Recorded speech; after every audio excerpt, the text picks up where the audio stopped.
this weekend was my 10th year in LA. Mhm. My mom texted me last year, just listened to a podcast. It sounded so bad. Then she sent another text. I think I now understand what you do. I was like, thank you.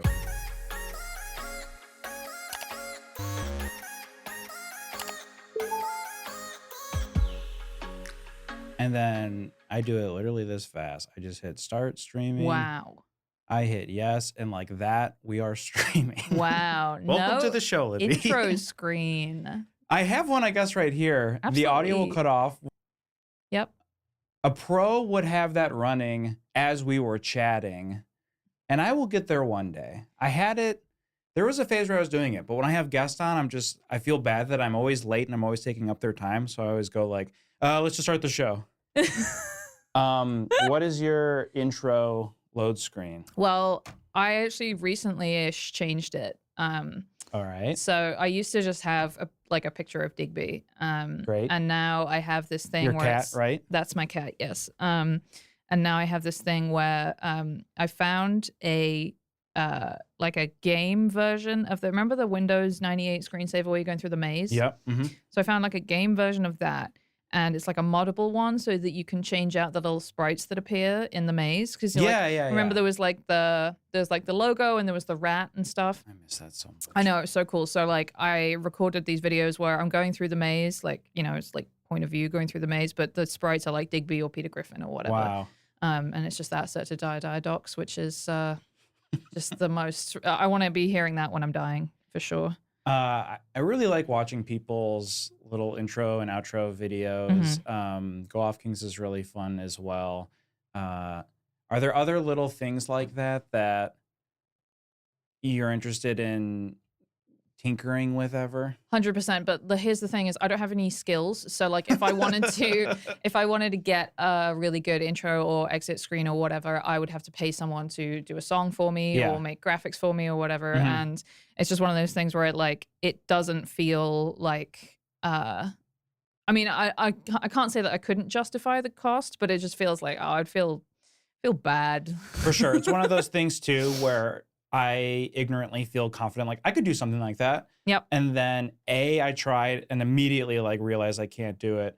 Or it just it becomes one of those things where it's always like 8th on the to-do list. Yeah. And you're like, oh wow, that's been on here since July. Yep, exactly. Yeah. And it's like, it's not harming my stream at all to have just like a static picture of Digby for my load screen or whatever. But would it be cool if I did that? And it took me days to fucking, record all those little videos and stuff. So it's like, it's effort. I feel like podcasting and other fields have similar issues where it's like, oh, I could learn this type of editing software to edit pods. And we were just talking about this right before we started. For some reason with Twitch, it feels exponentially harder. Specifically the setup or any sort of issue that you have. We did a fundraiser stream last night with Hollywood Handbook. Yeah. And the pressure of the live audience, but you do it several days a week, but I'm sure you still feel it. The pressure of seeing that number going up of the amount of people that are watching. It's interesting because I guess it's simply because it's live. Yeah. With podcasting, even though way more people listen to it, I feel so relaxed. Yeah. But there's something with the live where I'm like, my voice is shaking when I'm talking. It's interesting because, yes. Does that go away? That's my question. It does. It does. Or it gets better at least. I would say that the reverse of that is true as well, where the fact that Twitch is live, and something specifically about Twitch, even over other types of live streaming, I think, but Twitch especially, there's a kind of rough around the edges thing built in where even if you watch really fucking big streamers who have insane amounts of money and no justification for things looking as shitty as they are, stuff goes wrong, I was talking, I think, to JF about Hassan Piker having Bernie Sanders on and then cropping his window just a second, you're a little off on the Discord, him doing that live in front of 50,000 people, just watching him move him around the screen. Yeah, I know, like, so this is funny. so wild. Whereas when I'm watching a YouTube video, if the YouTube video is bad, I'm like, you had all the time in the world to make this good. Yeah, You know, that's it's like true. I'm not watching someone like, putting together a YouTube video live. So the understanding is like, they're trying their best. And there's also a sweet spot where I don't know, maybe I'm projecting, but when things are like overproduced on YouTube, I kind of roll my eyes. God. Yes, I think there's like a nice middle ground where it's like, I see they clearly put in effort, but it doesn't feel like they're hiding stuff in the edit or, they're overdoing it with stuff. That's why I really like, not to pat myself on the back, what I like about the studio is it's nice, and I think it gives me some credibility that I don't deserve, where people are like, whoa, nice studio. He might have a good thing to talk about. Where if it was like over the top, I think people would be like, what the fuck is this guy's deal? But when I did like, the Logitech C920 cam for like my first 10 streams, I think it was the opposite, where it was like, oh, this is hard to watch. Right, exactly. Yeah. That's very true. And the other thing I think is like, it's hard you don't realize at first how much more important audio is than video. 100%. Like, because Pat has said this before, which is like, if a stream, like if the lighting is a bit off or whatever, you're not going to turn it off. But if the audio is crunchy or like too loud or unpleasant, you're turning it off because 100%. It's so much more annoying. It is very hard for me to get into new podcasts. And I've circled back on shows where I try to give them the benefit of the doubt during like 2020, 21 of, oh, this sounds so bad. But everyone is now, I was just talking to Ryan Stanger about this because he was having an audio issue and was apologizing. And I was like, you didn't sign up to be an engineer. Yeah. You just wanted to host a show. Yeah. And now you have to learn a whole new skill set. But when I hear bad audio or crunchy audio, it is so hard it just becomes a new challenge. Yeah. My mom texted me last year. This weekend was my 10th year in LA. My mom texted me last year. Just listen to a podcast. It sounded so bad. Then she sent another text. I think I now understand what you do. I was like, thank you.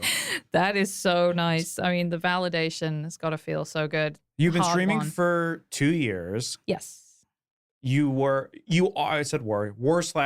you're a freelance journalist as well. Yeah. I don't know what the right verb there is either, so don't worry about it. Do you, what's your experience been like with, we'll talk a little bit more about, I'm really fascinated in people's schedules. Yeah.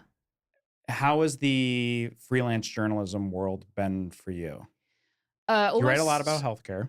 Almost non-existent. Yeah. I mean, part of the thing is like, I really increasingly just don't have anything to say anymore. Like when I started my newsletter, it was the end of 2020. And even then it was too late. Like it was too late to be starting to write a newsletter about healthcare and like why we should have single payer and all that stuff. It was dead then. By the time I stopped doing it, it was even more dead. And now the idea of writing a newsletter and being like, hey, did you know that like this particular thing about the healthcare system is fucked up? Hey, did you know that like, people get billed for this thing or whatever? It just feels so like, I don't know. I guess there was always like some sense in which, I never expected my writing to have an impact or like change policy or whatever, but you kind of have to believe that it is possible for it to feel like it's worth writing. And like, I don't know, writing is so much, when we were just talking about how nerve-wracking it is to, like do a live stream or whatever.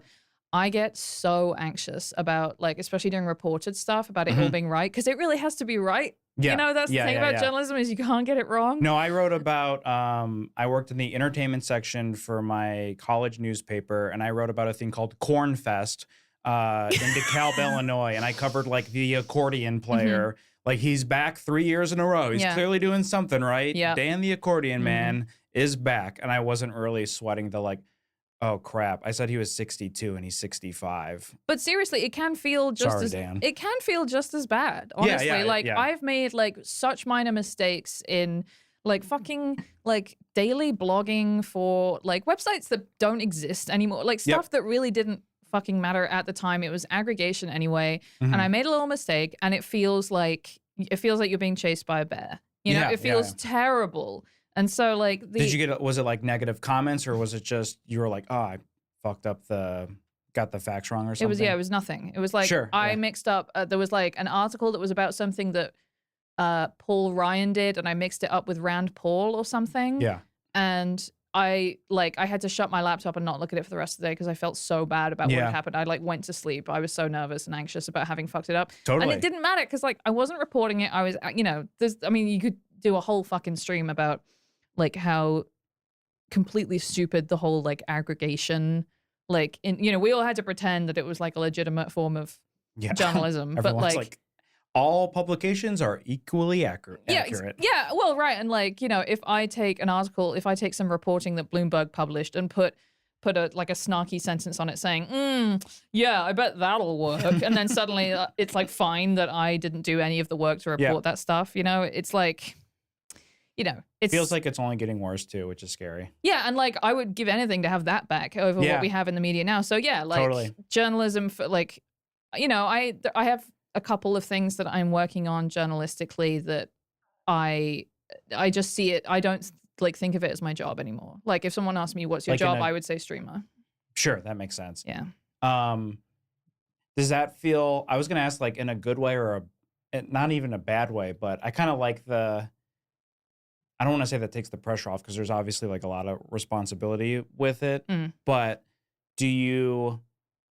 how do you look at it basically with the, I don't really know how to ask it. It depends. No, I know what you mean. It depends on who I'm talking to. Like, for example, we're going to go back to England for, I think it will be my first time there in like 4 years, and I'm going to see my family, and it's going to be really embarrassing talking to my aunt who, like, I'm sure thinks I'm a complete dipshit for like, having had a writing job at some point, and now I get paid to like for pictures of Digby to show up on the screen or whatever.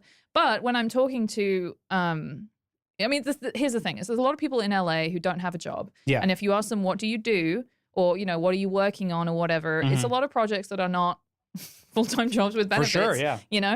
And so it's not that unusual, but I always did like feel a little bit embarrassed saying like I'm a freelance journalist because there's a sort of implication.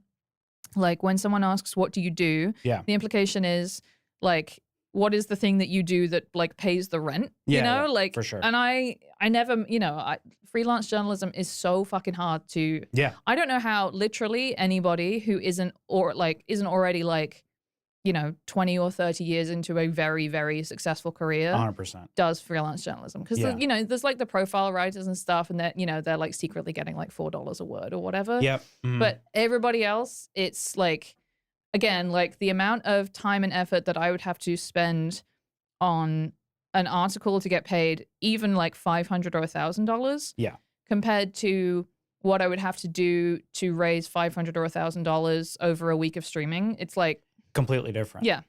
Yeah, and if you're looking at it too with the journalism side, the amount of like hours you're spending on an article versus what you're getting versus streaming is vastly different. Well, and the other thing about that is like I think surprisingly, as a writer, I kind of have some like, neuroticism about whether I'm good at it or not. For and sure, like streaming, it's like you get that immediate feedback now, which can be bad. Like if you see number going down while you're streaming, that's like, oh great, I'm worthless or whatever. Yeah. But it's just not as high stakes. Whereas if, like the amount of like mental fucking struggle I have to do to not only write something, but like get through it without stopping and running away because I think I'm bad at it. Yeah. Is like, it's honestly like that is almost as bad as the like the work involved is the sort of like mental anguish of kind of being vulnerable and saying 100% this thing I'm writing is worth you reading and that it's like important to some degree, and it kind of comes back to how Twitch is fun and can be silly and stupid, and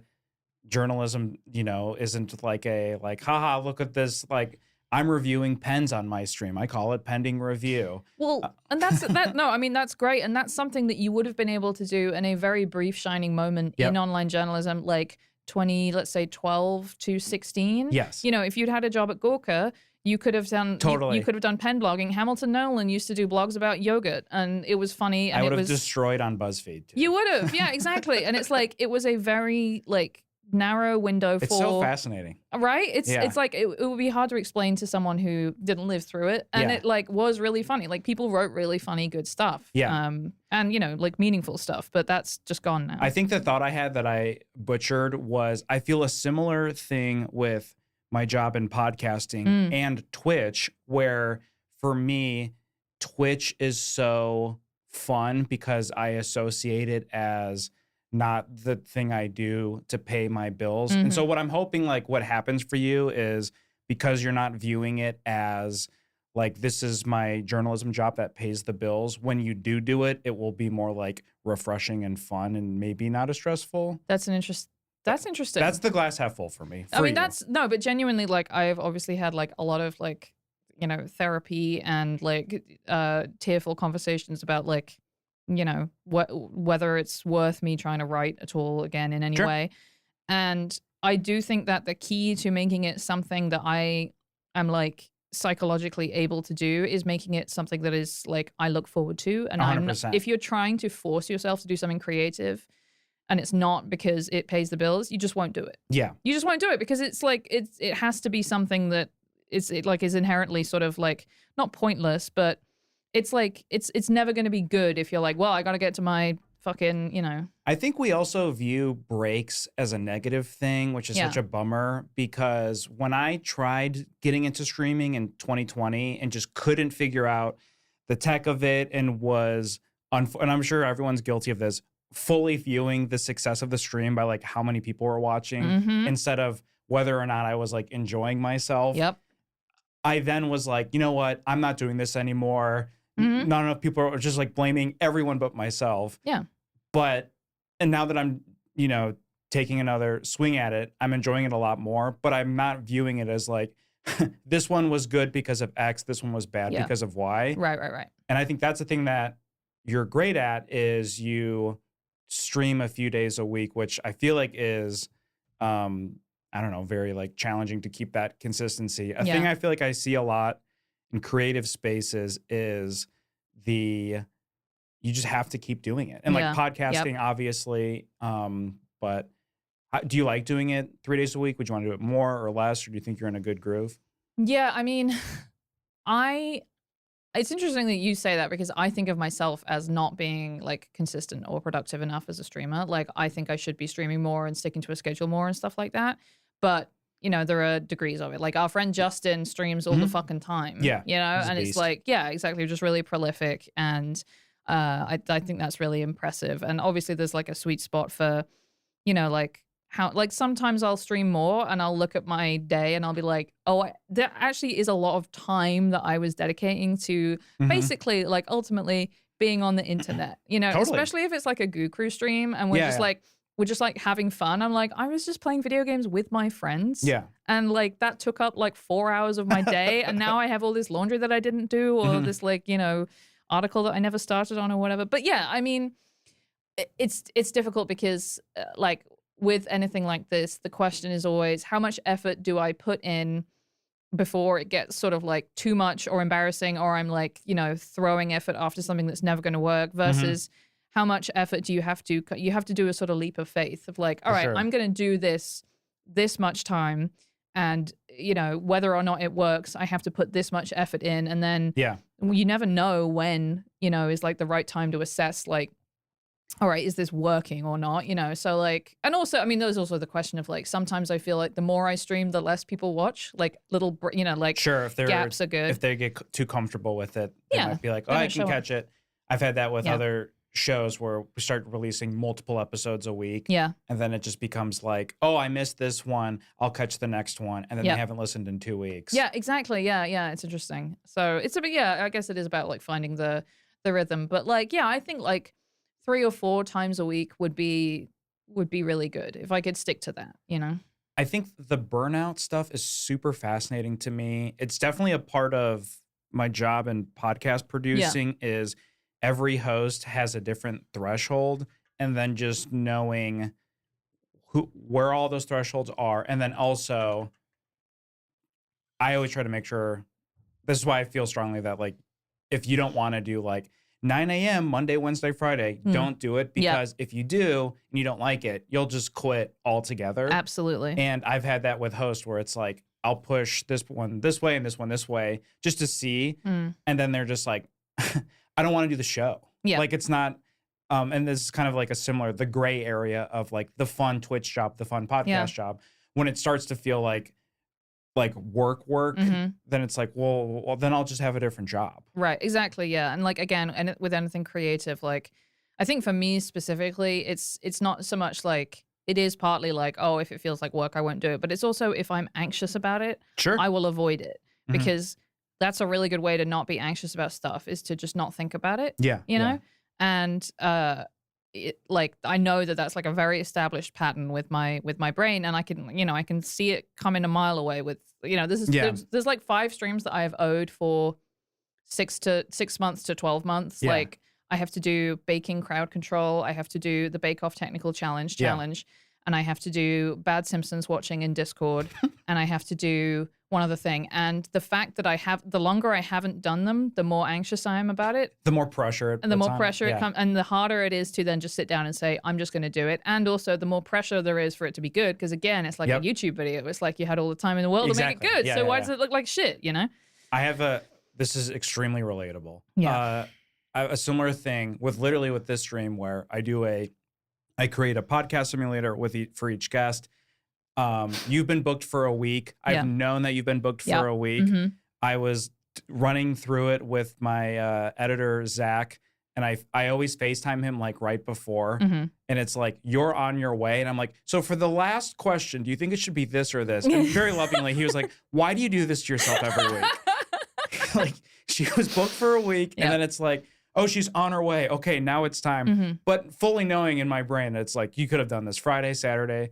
But I don't know, you also need the breaks because the same thing where it's like, maybe if I did it over the weekend, I'd be burned out or something. So. Well, and like, I guess I've given my therapist a lot of money to tell me over and over again, like, telling myself, like, you should have done, sort of like talking to yourself negatively in that way and saying, like, you could have done this. Too. I've been doing that since I was 15. Like, same. I didn't do my homework. Why didn't I do my homework? Oh, it was because I was scared I would do badly, whatever. Yeah. It's not yet solved the problem for me to be mad at myself about it. So I just have to figure out a new strategy. And I think that is like, I don't know. She would say, like, check in with yourself. Be kind to yourself. And I would say, shut the fuck up. I don't want to ever be kind to myself. The thing my therapist would say that would really frustrate me, but I would agree. She said, if you heard someone else talking about you that way, how would you feel? Well, that's someone else. Yeah, that's someone not me. else. And also sometimes I would be like, yeah, I'm like, definitely. I would be shocked. It doesn't help me decide whether or not I'm right about it because like sometimes people fuck up. So even my friends, and I would say, no, babe, don't stop it. I know. I'm definitely guilty of the keeping things positive instead of addressing the elephant of the room. Like, you shouldn't have done that. I'm just going like, you know what? We all learn in fascinating ways and you're crushing it. Never in a million, like even if my friend is doing something clearly self-destructive and stupid and like no one would say it's a good idea, I will just say something like, that's probably what I would have done too. Yeah, same. Oh, I could never say like, yeah, you shouldn't do that. I would say like, oh yeah, I completely understand. I would probably have made that terrible crushing mistake as well. I don't want to blame my parents in my 30s, but I definitely was not raised with any sort of like confront them. It was like a Midwest, just smile and nod and prayer will help us through it. It's like, no. And then you're in your 30s and it's like something happens and you're just like, I'm just going to let everyone think that I was wrong instead of addressing how I feel. Yeah, absolutely. Yeah. I've been like banned by my husband from asking if he's mad at me because, well, no, he hasn't banned me. He said you get 1 a day. Great. I get 1, are you mad at me a day? And after that, he won't respond because I always think he's mad at me and he's literally never mad at me. And I don't know what happened when I was a kid to make me think that people were mad at me all the time, but I guess something. Does he have a face where you think like he looks mad? You think my husband has resting bitch face? I was trying to think of a better way to ask it without saying it. Resting bitch face. You know, I worked somewhere once where a man said about a female coworker of ours, let's give her a fake name, let's say Emily. Great. He said, she has resting Emily face. Oh. Can you believe that? And he wasn't fired? Anyway, No, he doesn't really. He's just like, I think he's a little bit more emotionally neutral than I am. So I think I do, and it gets a little clunky because then once a similar thing, someone will be like if Leah or someone will be like, "Are you upset?" I'm like, "Oh, I'm doing a face that I understand why you would ask that." Yep, absolutely, absolutely. I certainly don't look happy, but I'm just like reliving things of like, nah, I should have done that differently. Yes, I was in one of my terrible holes in my brain. Yeah. So with your streaming, you're cooking, you're playing Bloodborne. Yup. You're doing. When was the sleepover stream? Fuck, that was that a while ago? Yeah, it was May last year. Yeah, that was really cool. If you'd asked me, I would have said 3 weeks ago. But no, Yeah. that was so fun. It's, it's hard not to lean into that too much. Like the sort of like taking something that is like what was fun about being a kid. Yeah. And just doing it as a stream concept. 100%. Because you could go to that well a lot of times. However, it is really fun. Yeah. It's really fun to do something that's like, this is an excuse to do something that, that I enjoyed as a child, like playing Perfect Dark with my friends or whatever. 100%. I love like a themed stream or podcasts as well. And they're kind of fun to, I don't know, plan and work with people on. How else do you feel about Twitch Live? I really enjoy, I don't know, you would think like variety streamer would be, I'm sure it's like overused, but what I like about it much more than podcasting is you can, I feel like, hit go live and do something completely different every stream in a way that you really can't with podcasting. Totally. Yeah. I mean, I think that one of the people who is the best at this is Tom. And I think that's partly because of his ADHD, but like he is so good at just like getting completely derailed by just like a chat message or whatever. And then just like going down a tangent for like 45 minutes, finding the funniest videos about something, or just like going down a rabbit hole on a guy and making it funny. Like that is when, I mean, when something like that happens, it's like, I mean, I guess it is partly like what is great about Twitch because it's live, and like it's cool to watch the VOD, but it's one of those ones where you're like, oh, I'm really glad I was watching it live when, for sure, like when Tom had a chat message that was about like someone like getting head while like sailing a boat or something, or talking about Roadhead. Like I was playing this PS3 game while I was getting Roadhead or something, and he spent the rest of the stream like drawing a diagram of how that could possibly have worked. And he's like, I mean, he's like he's very special. Yeah.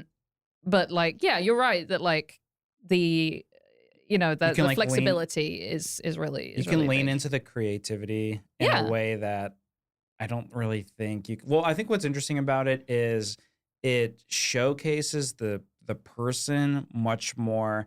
I guess people will go and like watch obviously like a specific game and then just try to watch gameplay of it, and maybe it's because I'm in like the more comedy bubble of it. But what's interesting in watching, the Goo Crew and stuff is just seeing the little pockets that everyone is in, and trying different things with it. I don't know. It's very exciting to me. And again, I got into this like 8 years too late probably, but I don't know. Are there other like types of streams that you're interested in experimenting with, or?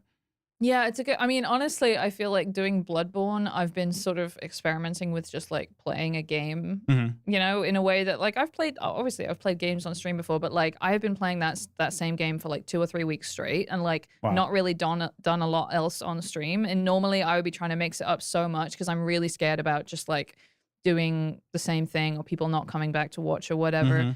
And like people getting tired of stuff. And so, that I feel like is kind of new for me is like just. Does that happen?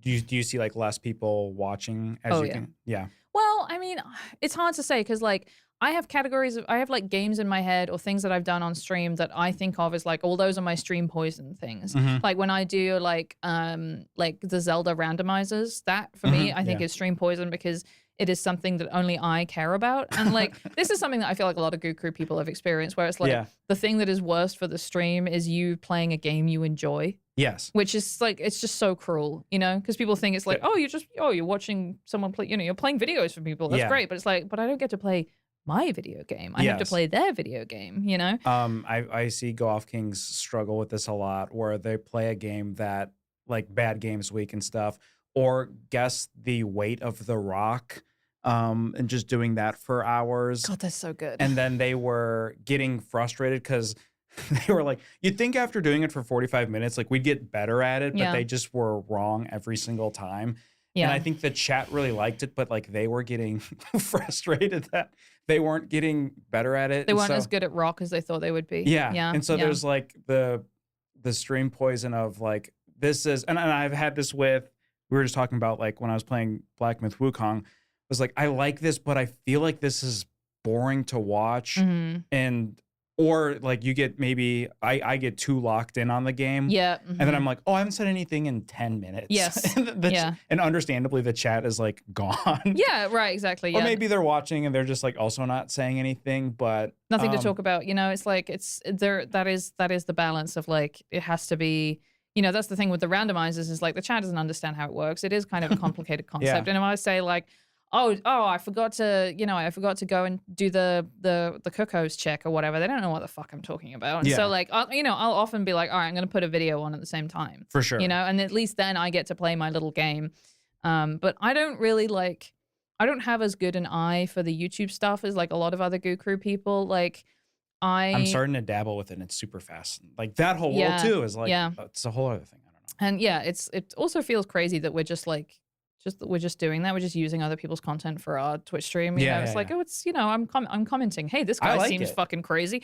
It's also weirdly soothing for me. Oh yeah. Maybe it's just because I associate YouTube with like, it's just like, oh, I'm going to like lay in bed and watch a couple videos and then go to bed. So then I watch like you and other people do it. I associate with like, oh, this is a soothing thing. Like I'll be on the couch and have dinner and watch a couple of things. And now I'm watching my friends also talk about videos. Yeah, exactly. Yeah. It is. I think it is really helpful to remember like how many people are not just like sitting and staring at their TV watching you on Twitch, but that you are in their second monitor, or like for me, a lot of the time I'm playing a game and I have like, you know, the Go Off Kings or Tom or whatever on my laptop. And, you know, a lot of the time I'll play a game and listen to a podcast. So it's the same thing of like, you know, it kind of goes back to like the audio has to be good. Like it mostly, and I'm sure this is different for like most of Twitch, you know, like if you're like watching the big streamers, you're watching them, you know, you're watching Jinxie because you don't want to listen to Jinxie. No, like absolutely that's not. Absolutely not anything you want to hear. You're watching it muted. Yeah, exactly. Yeah. Someone in the chat just said the Mystery Science Theater vibe. And that is, I think that is the, like that there's a lot about that I think is like crucial to really good, like the kind of content I love, which is like, it's not just like, you know, I'm having fun with my friends, you know, the parasocial, like I'm sitting in the theater with Crow and Servo and we're watching this movie. There is that, but it's also this sort of like inherent like shittiness, you know, like that's why the Go Off Kings are so fucking good, because part of the joke of the stream is sort of it being bad. You know, like the rock weighing stream is funny because it's such a stupid idea. And they execute it all really, really well. So it's like this delicate balance of like, the idea has to sound stupid on its face and be sort of baffling. Like, why are they eating peanut butter for money? But it has to actually be good to watch. And they have to constantly be saying, this is stupid. Why do we do this? And that is like the funniest fucking thing in the world to me. It is really funny. This is the Hollywood Handbook dilemma too, is trying to stretch out. It's the sweet spot of all of the things you just described. What is something that is fun for us, most importantly, if it's stupid and silly, amazing, but also, and this is why almost like YouTube would be better. Like if it was 15 minutes, we could knock out so many of these, but we're trying to stretch it out across 50 minutes to an hour. Go Off Kings 2 hours, you know, or more.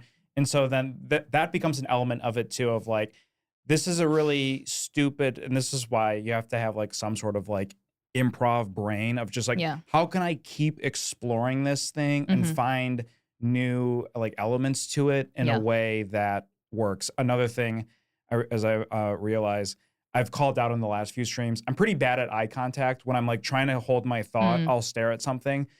And to your point, I've called it out a few times. The amount of people who have commented, buddy, I'm not watching you. Like I'm making dinner. You're on in the background. Don't worry about how you're locked in on the sound panel or something. Yeah, no, absolutely. It's a good format for that, because like the expectations are just a little I was going to say lower, but they are just kind of different. Yeah, for it's sure. like it's a completely like unique medium in a way that I'm sure that even streaming in a similar way on other platforms isn't. Like if you're streaming to YouTube or fucking God knows Kick or something, it's like there's a sort of character to Twitch streaming that is a little different. It feels a little more similar to podcasting and in the YouTube of the amount of people that just have it on in the background, especially podcasting. I can't really think of the amount of times where I'm just like, I'm going to sit on a couch, the TV won't be on, and I will just be actively listening. Yeah. I feel like probably 90% of people have it on while they're doing anything. Yeah, absolutely. Or commuting is a lot of it, I know too. Last night I was listening. I listened to Luke's entire stream on my AirPods while I was cleaning the kitchen, and I was like, "This is so fucking nice." Because it was Luke and Charlotte and Pat and Ricky playing this like baffling sounding sort of like extremely cruel Japanese like Mario Party / JRPG mashup or whatever. I couldn't see anything. I did not know what the game looked like. Yeah. But the audio of them talking to each other, describing what was happening was perfect for like, cleaning or whatever. And, but that is also difficult to balance because like, I feel like the stuff that makes you, no one is like picking up, if they're listening to a stream, they're not then picking up their phone and gifting you a sub. So like it's those most engaged people who you are on their primary monitor or whatever. Yep. And so like you either have to balance like, all right, I'm going to do 5 streams where you can just listen to it and it's chill and we're hanging out and the vibes are cozy or whatever.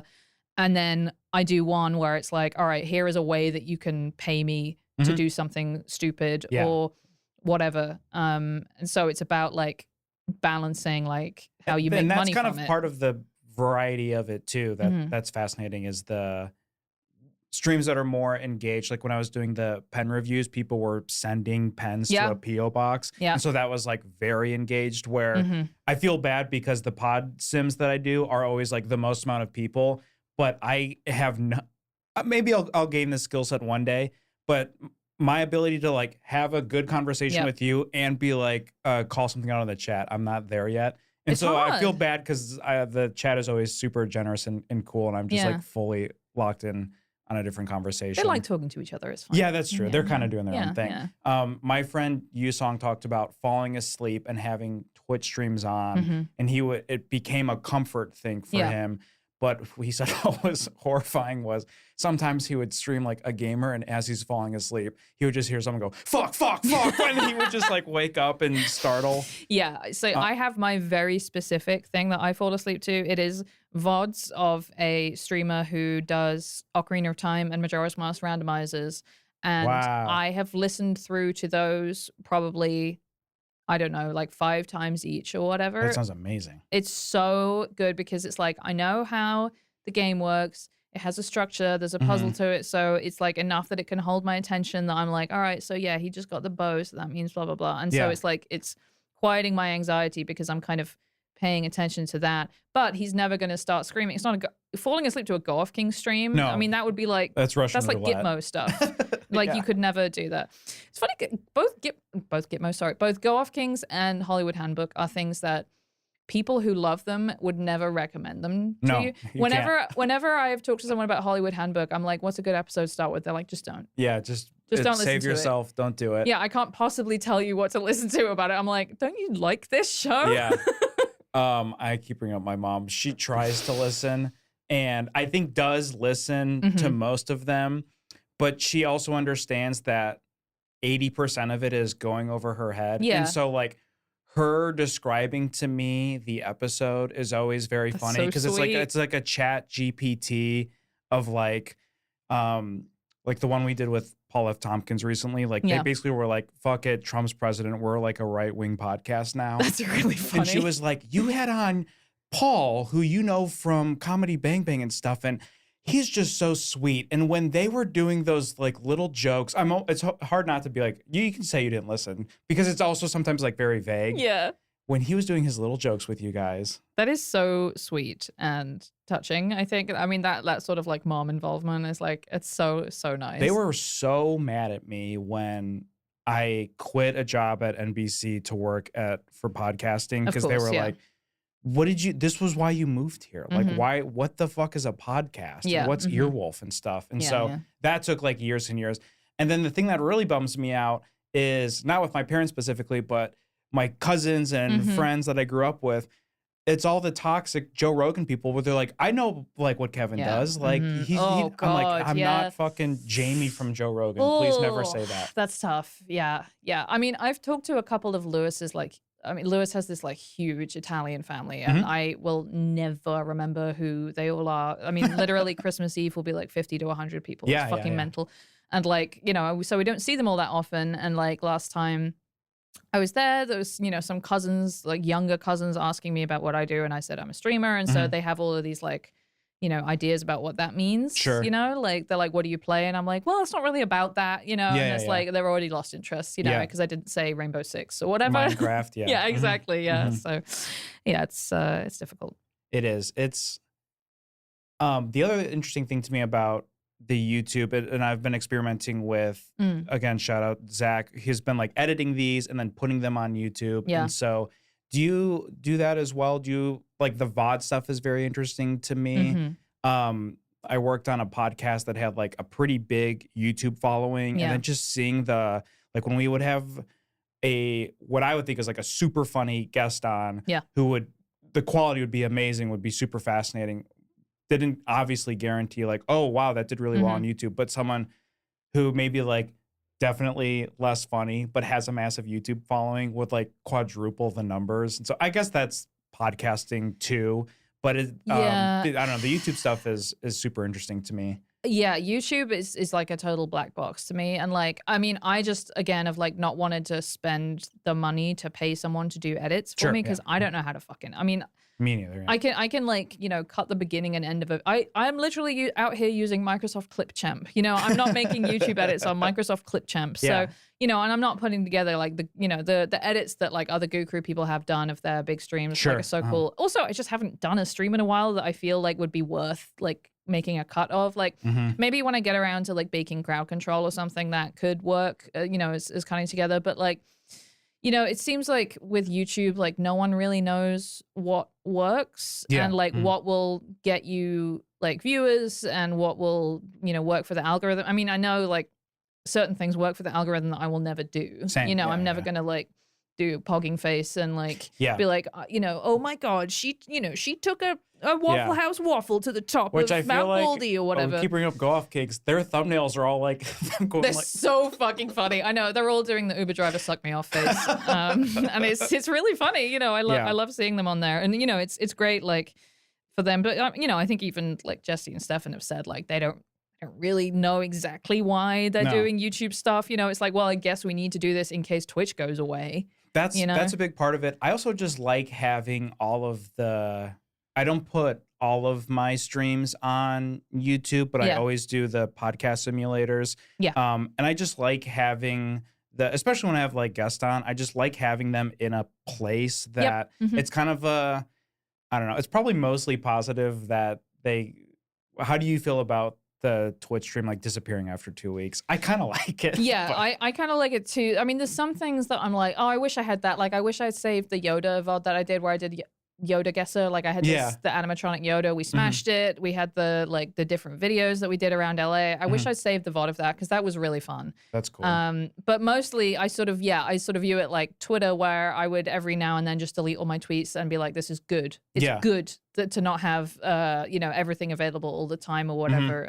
But you know, I just got a new hard drive, and my goal is to try and like for at least a stream that I think, you know, it's hard to know what other people are going to want to watch in the future. Totally. Yeah. And of course, you're always going to have like your most dedicated people. Like, I need a playlist of all of your streams ever for me to access at any time. And I'm mad if I don't have that, you know. But I'm going to try and like at least save more of it so that I have the option of using it in the future. I think it's smart to always archive stuff whenever you can. Going back to what you were saying about the variety, not always necessarily being like the content, but the amount of effort. A thing I started doing recently, it's like I got even more niche, but it's different. I started doing like a podcast production vlog just on my YouTube channel. And basically I will like sit in this seat once a week. I'll look at this camera and I'll be like, I'm just going to talk about behind the scenes with podcasting and like how my week was. But it is very odd. I always think like I'll probably run out of stuff after like 5 minutes. Yeah. The last one I did was unedited, was like almost an hour. Wow. Yeah. I mean, talk about like therapy too. It's just I'm just clearly talking to myself looking at a camera. Yeah. But it's very soothing to me because I don't really prep for it. Yeah. And so that's nice where like these I put more effort in. Yeah. With the like vlog thing. Yeah. It's fully new world to me. Yeah. Significantly less views, but, and this is kind of another thing that I've been trying as well, is just trying to find like, what is the thing that like very clearly I want to do, and it's not like, and how unpredictable YouTube is as well. Yeah. I'm like, I'm not gonna do anything on Twitch or on YouTube, or hopefully just period, that it's like, I don't want to do that. Yeah, right. So with the vlog thing, it's like even more so, like this is very clearly for me. But what I like about it is I'm kind of just now using this as an excuse to hold myself accountable for like podcast stuff. Interesting. So I'll do a vlog that like 75 people will watch, but I'll be like, on the next handbook episode, I'm going to pitch them 3 crazy premises and we'll see how it goes. Yeah. And then I come back next week. I'm like, okay, so this one did really well. Yeah. And those 2 where they didn't like, but the other one did really well. I feel like if I wasn't doing the vlog, I just would, not that I would like be a shitty producer or something, but I'm kind of just giving myself like fake goals. Yep. But now I'm like, okay, well now I have to do X, Y, and Z. So right, exactly. Yeah. I don't know why I told you that. No, I think it's cool. I really like that idea, and I think people love behind the scenes stuff in some way. Like I think that's great. I think the kind of the cooking streams are sort of similar for me in that it's like, this is something I would be doing anyway. And this is like something that I don't have to like think about it too much, because like I'm just doing something that I know how to do, you know? And it's soothing. Like when I watch you do that, it's like a thing that like I can also have it on the background. I can watch it, or like I can have it on and be like, great, I'm gonna respond to these 4 emails. Yeah. But I can hear you like kind of just like open monologuing and talking to the chat and stuff. And it's like, it's weird how important, maybe it's just the times we live in and how much information we take in, especially with like TikTok and social media, the amount of like things I look for that's like, I need to have 8 soothing things. The guy with like has his second Celsius of the day. But the amount of like soothing things I need to have around me at all times. Dude, when I fucking... security blanket. Yeah, absolutely. So like the Go Off Kings used to do morning streams, and it used to be my routine I would get up, I would go into my room, I would turn on the PC, I would turn on the Go Off Kings morning stream, and I would get nothing done. But it was nice because it was like, oh, and now I've gotten out from under my real blanket, and now I'm getting under my content blanket, you know? And ever since then, I've like not really known, like sometimes I'll put like, if I missed a VOD from the previous day, I'll put it on immediately, like while I am working, you know? And like, if I'm like trying to write, like I am completely different. Like if I'm trying to write, I have to have like no words. Like it has to be music without lyrics, usually game soundtracks or whatever. Because I just can't have words coming in and going out at the same time. I can't handle it. Yeah, exactly. But you're right that like that sort of, again, it's like, you know, like I think like older millennials or Gen X think it's really weird for people to play video games and listen to a podcast at the same time, because they're like, well, isn't the video game the thing you're doing or whatever? And for me, it's like completely natural. It used to be. It used to be enough. It used to be enough. I used to sit there in my fucking, you know, my living room playing Ocarina of Time or whatever. I guess I would maybe have the radio on or something, or music, but like, it's funny how with the proliferation of podcasts and Twitch streams, my brain's needs for like that type of content have skyrocketed, you know? It is so weird playing a game, listening to music, or maybe listening to new music. So I'm like maybe more actively listening to it and still going like, I need a podcast because like this isn't enough for my brain right now. Absolutely. Yeah. And sometimes I like, especially if I'm like sitting down to eat something, you know, and I'm like, obviously if it's like dinner with Lewis and I, like, you know, I won't do this, but like if I'm just eating lunch or something, I'm like, I need a video. And I found myself just watching a video yesterday while I was eating lunch that was like the beginner's guide to Bloodborne. And I'm like, I have already played the first like 75% one more. I'm not a beginner, but I just needed some guy's boring voice being like, Same. okay, and there are 3 classes of blah, blah, blah. The amount of like intro to podcasting videos I watch from a guy who's like, so I guess this, I'm like, this, people really like this. And I'm just like, yeah, right? Yeah, it's just like true background noise. Yeah. 2 people who I really enjoy, I had on a couple weeks ago, Brian and Chris from the Guys podcast. Oh my God, the best. What they do with YouTube is really enjoyable to me because I think they've done a great job. So have Golf Kings and a bunch of people. But Brian and Chris have done a great job of like finding YouTube weirdos. Oh my God. And that's the other thing that's really interesting is like that whole world is really fun for me and really just shows you like, oh man, there are so many insane people. Yeah. Oh, totally. Yeah. Yeah. Finding that sweet spot is very fascinating. Yeah, I have struggled with that a bit, like, because I'm a coward and I don't like, I haven't done like, except for this guy every day I'm eating that I watch on my channel, who's the British guy who's like, we're going to go and have a burger. When you were talking about him today, you literally he went upstairs, then downstairs. He is baffling. He didn't even eat. Right. But like, I love him because I love him because I don't hate him. You know, it's like, I think 100%. The Golf Kings have found like some world-class freaks, but they are kind of actually genuinely a bit loathsome. Whereas every day I'm eating is just baffling. I'm like, why are you so weird? Like, why? And I know that if I found a Twitch stream of someone watching my stuff and going, there's this British girl and she's like always cooking and she's just like, she's not bad. She's just so weird. I would kill myself, you know? So I'm always aware of like, I don't want to like dish out what I couldn't take. For now, sure. That's obviously been my whole life, so whatever. But I do feel kind of bad. Like I'm really picky about like which people I like sort of want to showcase. You know, like I don't want to ever be like not punching down, but like I don't know. It's just there's something that I'm like a little bit reluctant to like go too freak heavy on my stream. And again, it is mostly just because I'm like, I don't know. It's not like, what if they found out? It's more just like... There's already so much of that in the world. I've never been a big fan of like Howard Stern or people that are just like, they bring this energy that is so, I think, more negative than they even think it is and just how toxic it is. And YouTube and Twitch, there's already so much of that in the world. Right. I worked on this show called We're Here to Help, and it was like a call-in podcast. And it would get thousands of emails, and part of my job was just like I was picking the calls. Right. And it was so much of it was that of like, okay, this is a really interesting like potential person to call in. Yeah. I don't like their energy. Yes. They're very clear, like, and just trying to read energy through an email. 100%. And sometimes it would flip in a way that would be interesting of like, nah, I don't know. And then we have them on, I'm like, oh, that was great. Like you truly have no idea, like via email.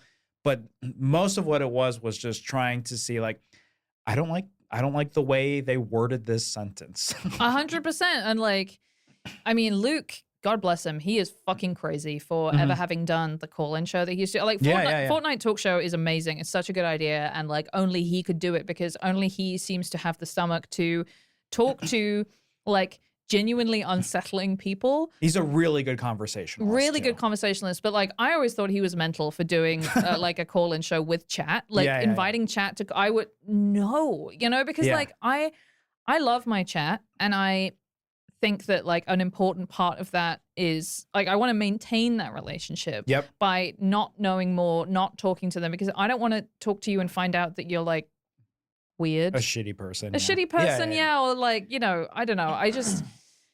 I like to keep the relationship the way it is, you know, which is working great for me, you know, and also I can just time you out or ban you if you're being weird, which people almost never are, you know, like my chat has been so good. I almost never have to like time anyone out. That was definitely a thing that really drew me to Twitch, was just being able to, I don't want to say like cultivate, but just like having your own little audience of it, when I started like 5 people, but being like, oh, all 5 of these are really nice people. Yep, absolutely. And then they just come back and then like checking in, and then it goes from like 5 to 9 to 13. I was just like, I will gladly take 13 very nice people over 200, and 30% of them are shitty. Yeah, absolutely. I mean, I always said that about like the Go Off Kings was like part of the reason that I mean, a lot of the reason that I I mean, the Go Off Kings are the reason I started streaming. Basically, they were the first Twitch chat. I mean, the first Twitch channel I ever watched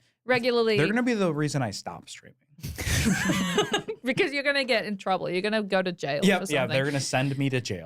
For one of their streams. Well, because of one of the things you did to the members of the Go Off Kings. Yeah, that was bad. But that community is like been really, really great for the size of how it's huge. how many people are in that chat. And I think being able to like sort of scrape a bit of that community off and cultivate like a sourdough starter. Like I took 10 grams of that, and then it's not like a sourdough starter in that it's not the same size, but it has like stayed, the character of it has stayed the same as it's grown. For sure.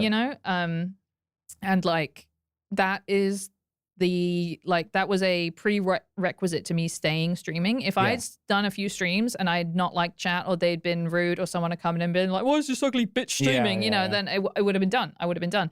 But because it wasn't like that, and I feel like that's something that I have to explain to non-Twitch viewing people when they ask me about Twitch. Like when I explain to my friends, like, this is what I'm doing, and they have so many questions because they have no idea. The number one question is always, how do you get paid to do that? And I'm like, well, that I really can't tell you. I don't know why people give me money, but they do. That is like one of the things I always say to them is like, if you are thinking about a Twitch chat like YouTube comments, maybe it is on the rest of Twitch. I don't know.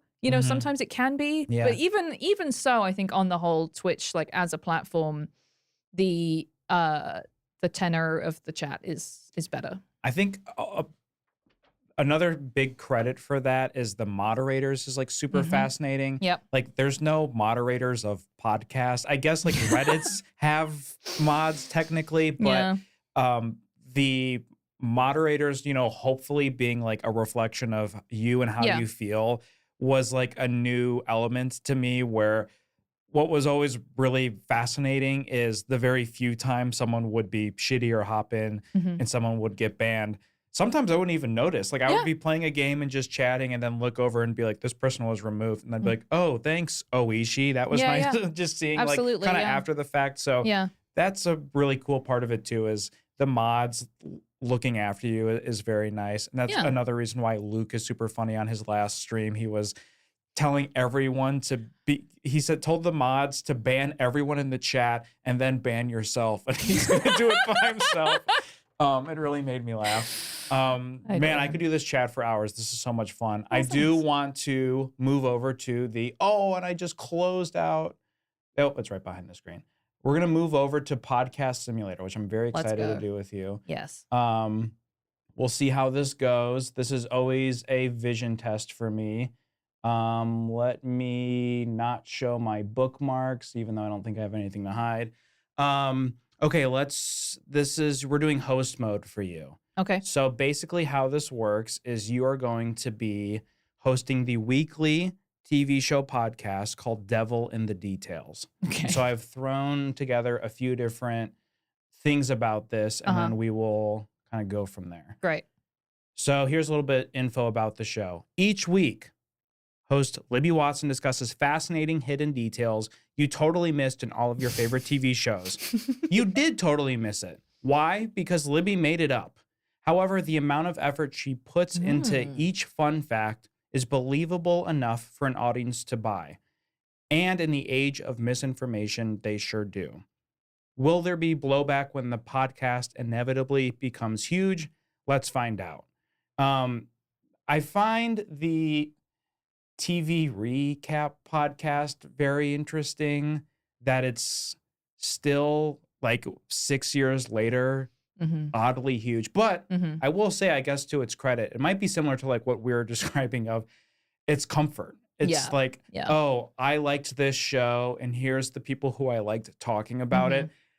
As someone who was like in podcasting before it and still in it, I definitely like put my nose up to it of like, that's so... And also the money they get is so insult. It's like crazy, I know, crazy deals. So I think a lot of podcast producers and podcast people in general find it very frustrating. But I know a lot of people who listen to TV recap shows and they're just like, Yeah, I love it. They're literally talking about my favorite show. Right, exactly. Yeah, I completely understand. Is it the kind of thing where if you met someone who was a producer for like the Office Ladies or whatever, you'd be like, "You son of a bitch." I worked with them. Okay. And they're super nice. Yeah. It's truly one of those things where I think 99% of, I mean, it's like a you son of a bitch that like you are in like a You made it. Yeah, you did it. Yeah, exactly. And yeah, you're going to yeah. try to hold on to this for as Of long course. as you possibly yeah, can. Yeah.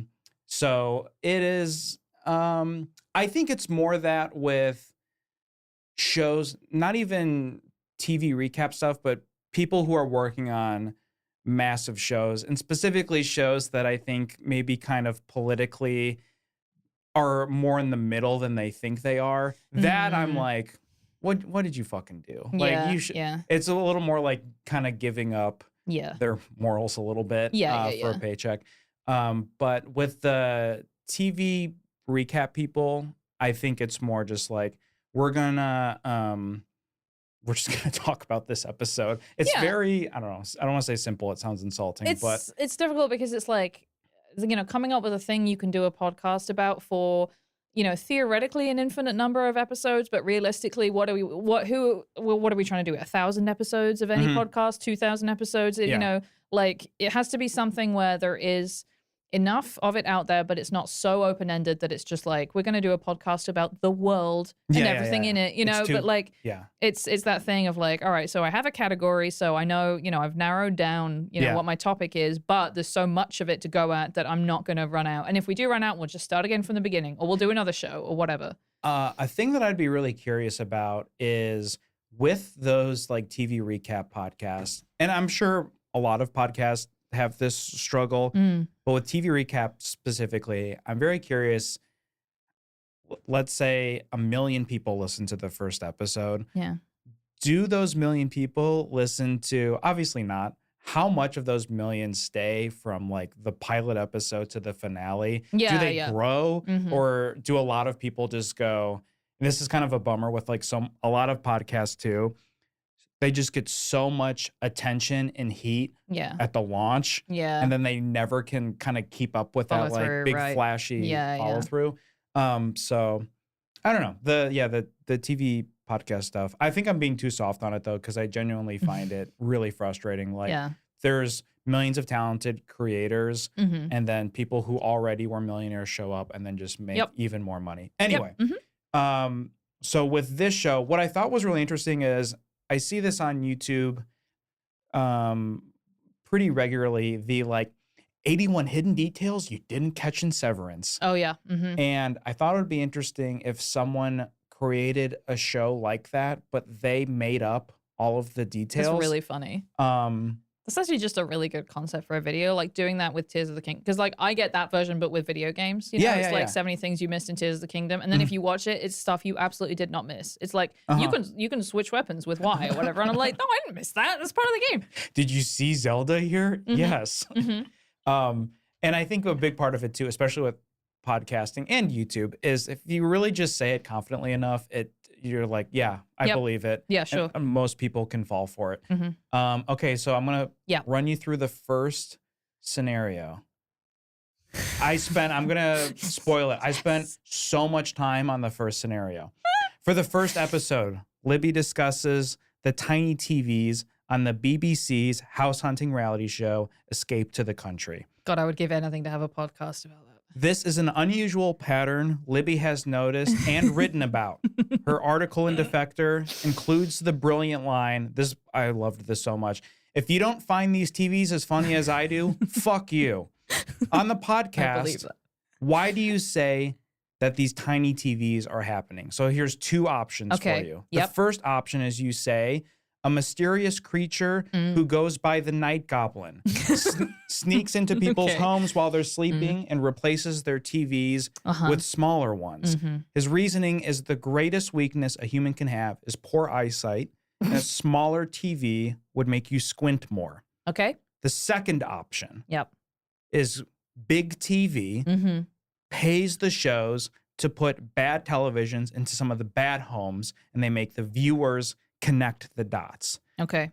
This would create a spike in the purchasing of nicer TVs. Right. I have a screenshot from Libby's article here that I love so much.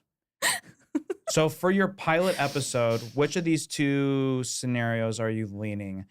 Basically, like the hidden detail is something you have pointed out. Yeah. The tiny TVs on the show. Yep. And then now we're kind of gonna figure out like why. Right. When did you notice this with this show? Was it immediately? I would say so. Like Lou and I used to watch this like every night. We'll go through phases with like watching. We'll watch. You know, we have good telly and then we have YouTube. And YouTube is where we go to watch stuff that is either like the best it can be is surprisingly good. Yep. You know. And for a while we were on our Escape to the Country shit. It also used to be on Netflix for a while, which is crazy to think about. But it was just something we noticed after watching like a few episodes of like, why is that TV so small and in the corner? That TV is placed in a way where they can't see it or whatever. And now we've watched like hundreds of episodes on my stream, and it's like, it's maybe every episode. It's like close to every episode. There's at least one. You know, we're averaging probably more than one an episode. That's wild. I would say. Do you think the people who work on the show have clocked it as well? Oh man, I would love if one of them had read my article. I'm sure they have. I fucking hope so. But I mean, I don't know how much reach Defector has in the UK. But is it a show that has been like widely covered? Or is it's a big show. Like, you know, there's like weird like Daily Mail articles about it. Yeah, like, recapping and there it are sometimes. 26 seasons or something. Oh, like, there's a lot. It's been on telly for a long time. Yeah. No, I don't think it is something that I don't want to say that a British person wouldn't notice, but there is something about Britain, and it's not just the shape of these houses, because like a lot of it is because they're old country houses and the fireplace is the center of the room, so there's no logical place to put the TV. Fine. But then we must consider the picture of Nigel Farage watching the Queen's speech with the tiny telly on top of the microwave. Yeah. There's just something about Britain. I think you wouldn't necessarily, you're much less likely to notice this weird thing if you're watching that as a British person living in Britain and you've never lived in, you know, a real country. Yeah. And you're reverse engineering like the build of the home off of a castle or an older home, and you're just like, okay, yeah, the TV fits here. Yeah. We're putting it here. Yes, exactly. We're putting it parallel, like we're putting it behind the couches for some reason. I don't know. It's a crazy thing.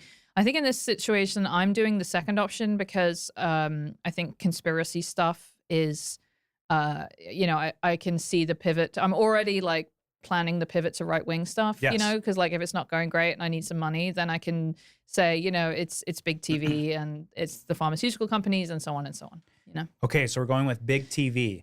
Congratulations. You've successfully started a conspiracy theory. Yes. You do blame a corporation, which is cool, but to what you literally just said, you add a little extra flair by saying it's one of those corporations with a quote-unquote liberal-leaning agenda. That's right.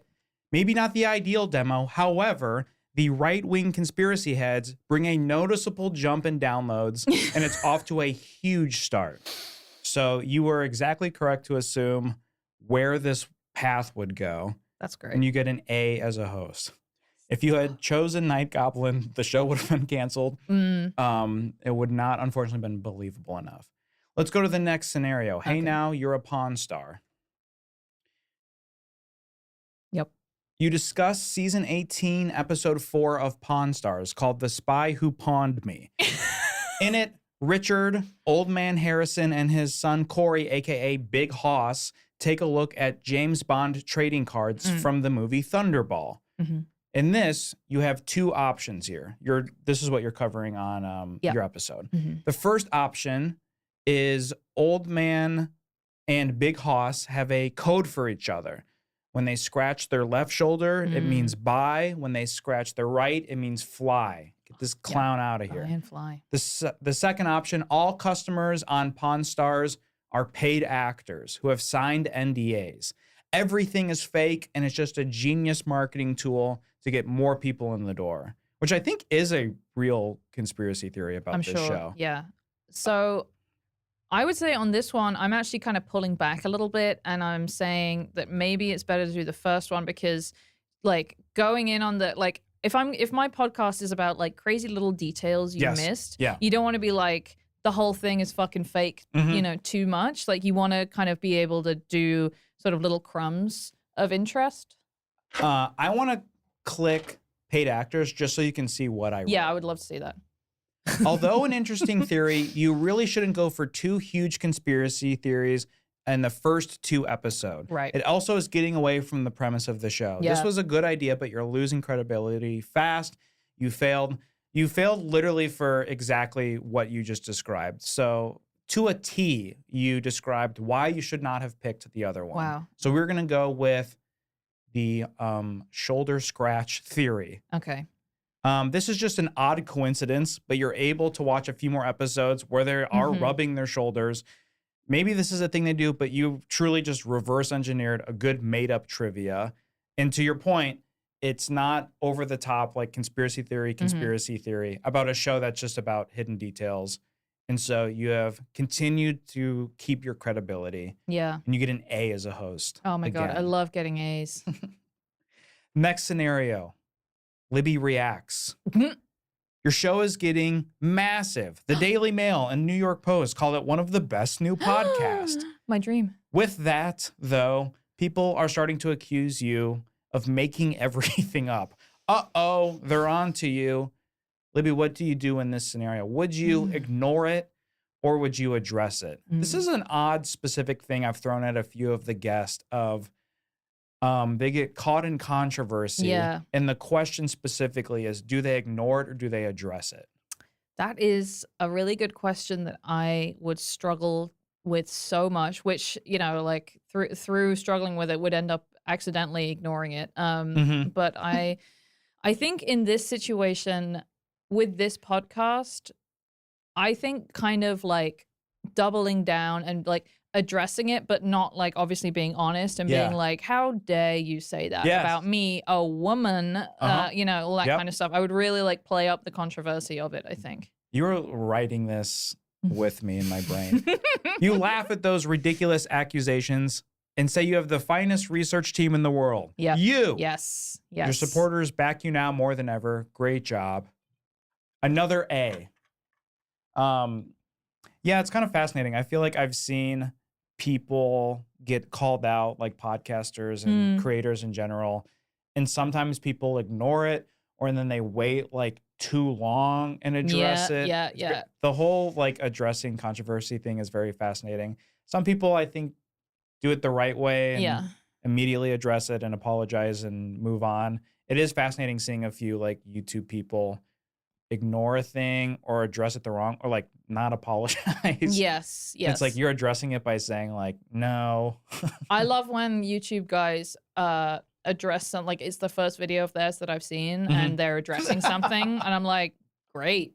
Really off to a good start here. That was the whole thing too. Like over the summer, like 7 creators at the first video I saw was them being like, well, I'm calling it. I'm done. And I'm like, who's this guy? And you see they have like 30 million followers. Yeah. All of the comments are like, been with you since day one, man.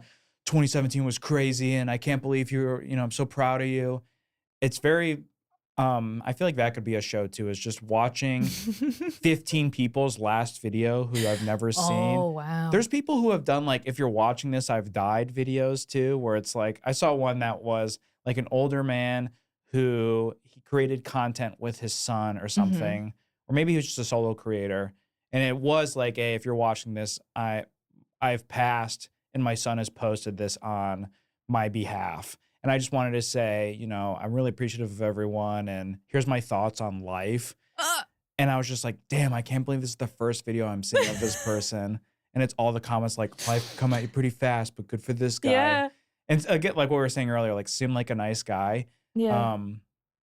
Man, the YouTube stuff is so fucking weird. That is so fucking crazy. I really, the thing that I think would have been actually a difficult question would be when there's like a controversy where people are wrong and like they are like overreacting or being crazy about something, but not in a way where you can't say, hey, you sound really annoying right now. Like you are actually being so annoying right now. Yeah, this isn't the fight. This isn't it. Yeah. It's very, very silly. Okay, we're going to the final scenario, which is go big or go home. Now that you're getting extra attention, you go back and forth on what your next episode should be. There's 2 big options. Do you claim that Sex in the City did not actually take place in New York, or something a little more believable and say that the chili scene from the American version of The Office, where Kevin drops the chili, you claim that that was actually chunky Skittles with gravy on them.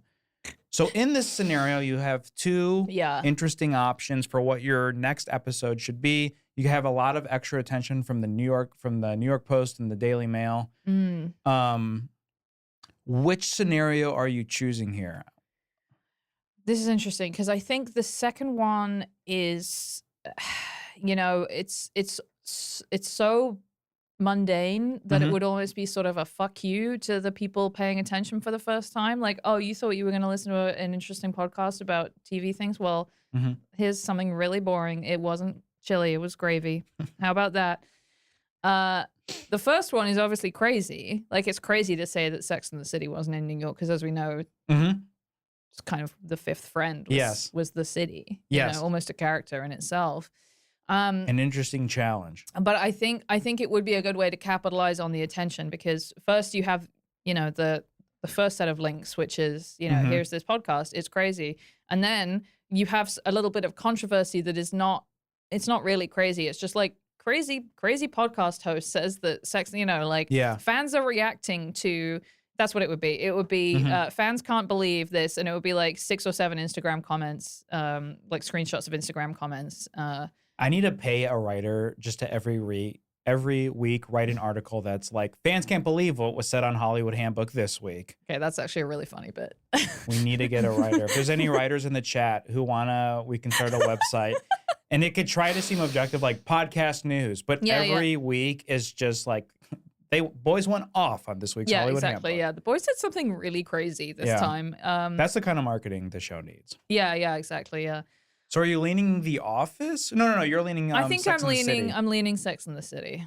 Wow, Libby, this is fascinating. This is the first one you got wrong. Oh! This is way too insane and no one believes you. Yeah. The Post and the Daily Mail retract their praise and call it their only mistake. All right, so that would feel good, though. Yes. That would feel good. We'll go back to The Office. Okay. Both options were crazy, but for some reason, this one was more believable.